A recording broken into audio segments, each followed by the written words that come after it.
For today's video mga kapares, isa na namang masustansyang pagkaing bukid ang lulutuin natin ngayon. Siyempre, ang ating paborito ay yung meron tayo dyang ilalagay na kabote at saluyot, pati na rin yung okra at sitaw. Meron din tayo dyang pritong isda at sigarilyas. Kaya simulan na natin sa pagluluto. Sa mabilis lang to mga kapares. Sa kaserola na may tubig ay nilagay lang natin yung sibuyas, luya, pati na rin yung tansya-tansyang bagoong. Naglagay na rin tayo dyan ng ating sitaw, pati na rin yung sigarilyas. At nilagay ko na rin yung ating okra, pati na rin yung ating kabuti na paborito natin. Tapos sunod na rin natin yung ating dahon ng saluyot na napakabilis lutuin mga kapares. At naglagay rin tayo ng kaunting bechin. At pagkatapos lagay na rin natin yung ating mga pritong isda. Ganitong luto ay di mo na kailangang ma-stress at hindi ka mo na kailangang mag-gisa-gisa. At pagkatapos nga ng ilang minutong pagpapakulo mga kapares at luto na nga yung ating gulay, ang panginihintay natin, mga antayon.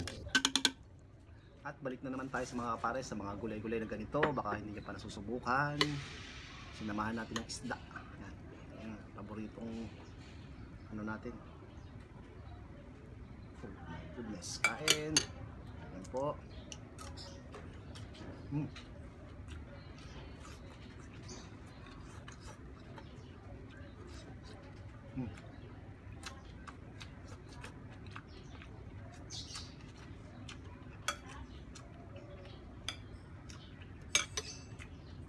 Sarap. Kantong isda. Isda gulay. Ayos na.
The best.